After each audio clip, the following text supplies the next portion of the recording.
Welcome to your favorite show of Monday morning, live from Chicago.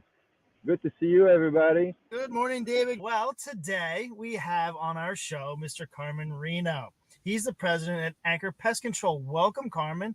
Thanks for being a part of this. And why don't you tell our viewers a little bit about yourself and your company? Thanks for having us. We're a pest control company based out of East Brunswick, New Jersey, with an office in Devon, PA.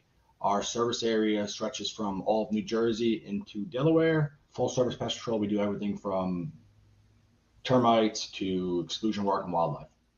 Now, let me just ask you, because you have a marine emblem as the name of your company, Anchor. How does that come about? What's the story behind it? So I purchased the company 15 years ago, and that was the name of the guy that owned the company. I wish I had a better story, but I don't. Maybe we can come up with one or something. Yeah, we always can be creative. All right, so for the viewers out there, we're looking for a backstory. If we do a contest, best backstory gets a Yeti from JGS. So what's the typical pest that communities and homeowners at large have to deal with? Like in the Northeast, in our geographic area, not necessarily Chicago where we ship David off to, but around here, what do they have to deal with? So right now in the association world, termites are a huge thing, wildlife's a huge thing, but the new thing is spotted lanternflies. They're new to the Northeast and they're really causing a big problem. They could kill the trees, and it's a hard decision for the associations to make whether to spend the money to get rid of them or remove the trees. So that's probably the hot pest right now. Yeah, I've heard this in the news, and I've seen a lot of people commenting on it. What's the damage that they cause? They basically suck the sap out of any trees that put any type of sap out. Oh, okay. So they could cause damage to a lot of the trees and weaken some. Okay, but you guys can help out with removing those pests, saving the wildlife? Yeah, I mean, you have to manage expectations. The reduction programs like mosquitoes, you can do it and they can be successful. Okay. What I find successful in getting rid of them is chasing them in the parking lot. But these little suckers, they can jump quite a distance. We usually give out fly swatters, so you swat them away or get a vacuum and vacuum them up. It's pretty effective. All right. Well, what's the typical issues that we see at this time of the year? Mice, stink bugs, stuff like that, already trying to come inside. You'll see what they'll call ladybugs, but are actually an Asian beetle, just popping up all over the place. So those are the three main things right now we're dealing with. What's the difference between the two? Is the Asian beetle not good for us, or what's going on? They don't cause any damage. I'd like to give you a real technical answer to the difference. They look exactly the same, but I don't know the difference. I just know it's not really a ladybug. So we're not killing ladybugs, we're killing beetles. Do you have any advice for the community managers about getting something set up with you guys, or some advice for them as to how they can help prevent these issues? Yeah, so we're real big on preventative. You don't want to always put the fire out. So we like to design preventative plans based on the community's needs and help them work through their budget. Every community is different.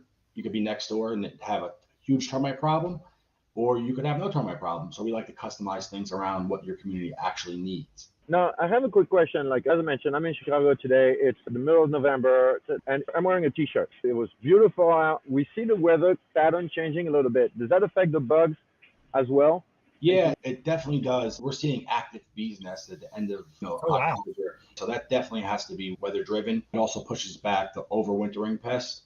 So usually they would have started maybe a week or two ago. It'll slow it down. There's a lot of concern over environmental issues, especially I'm sure you guys hear about it all the time with pesticides, chemicals, and whatnot. Do you guys have an environmentally sound solution for pest control? Yeah, we do have organic products, but a lot of it comes down to exclusion, right? So you want to change building modifications. It's probably the best, most environmental friendly way to attack these things. Okay. Modifications and exclusion. Okay, so the trick is to keep them out before they get in so that you don't have to put down chemicals or anything that's harmful. Yeah, and something big in our industry that happened in California, they just banned rodenticides. So that's really scary, because usually California, then New York, then New Jersey, if that follows us here, it's going to change things. You might see a lot more mice. Wow, so they just flat banned anything that is going to try to remove them? Yeah, in California, it's any poison has been removed. That's got to make life difficult for keeping those things out. So basically, you have to seal out from the bottom, I'm guessing. Yeah, it makes them even more important to do exclusion correctly. No kidding. Wow. Well, very interesting. Now, as far as you personally, I have a stupid question. What critter bugs you the most? I find them all interesting. I consider myself, per se, a bug guy, solution guy. I will find the solutions. So I don't have one that really bothers me. The spot lanternfly has been pretty interesting just to try and learn about it and figure out ways to help our clients. Alrighty. Well, Very cool. Some people get, and David kind of alluded to this, some people get a little bit skittish around pests. My wife in particular, I've actually had to come home from the office for something as simple as a bee in the house. She gets wigged out. But I have some fun questions if you want to play along. Just a couple real quick questions here for you. Are you ready to play along a little bit? I'm here for you. Go ahead. All right, man. So what's the largest pest that you've encountered on the job?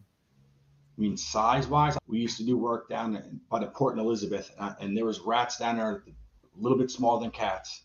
And I remember putting my head underneath to look down, and I'm staring at these two big eyes, and they were big, very big sewer rats. Like how big?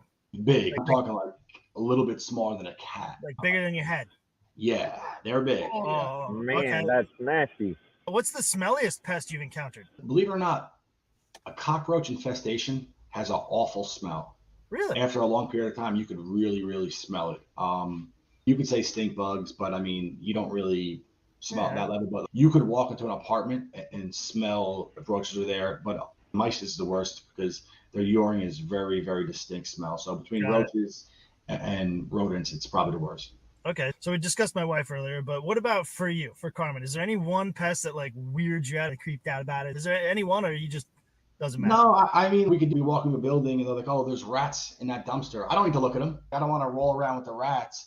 So I would say rats or mice because they're going to startle you the most. Just like anyone else, a rat runs across my foot, I'm going to jump. All right. So do you have any advice for the community managers out there about pest control going into this winter season? Like I said before, I'm big on being proactive. So get a plan together that works for you. Okay. Don't just go what was previously in place. Kind of see what your association and community needs, because a lot of times you don't need all that or you need more. So I say just be very open-minded and pick a plan that matches your community.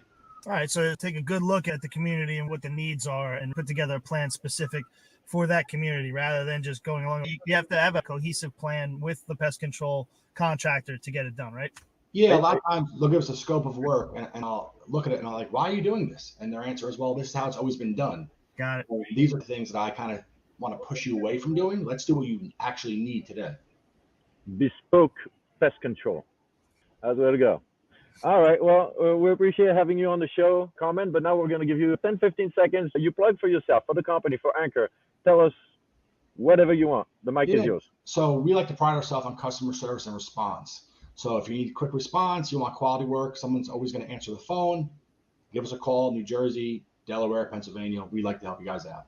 Thanks for having me on the show, guys. What's the best way to get in touch with you there, Carmen? The website is great, anchorpestcontrol.net. You can find us on Google. We have over 1,000 reviews, which is good too. All right. Well, thanks for being here and thanks for playing along. Thanks for having us, guys. And I promise you, Steve, next time I will be in the car. I could have sat in my truck. I forgot. I figured it was quieter here. No problem. Well, we appreciate you jumping in with us, and we'll see everybody on the next episode of Community Association Car Chat. All right, we'll see you guys. Bye-bye.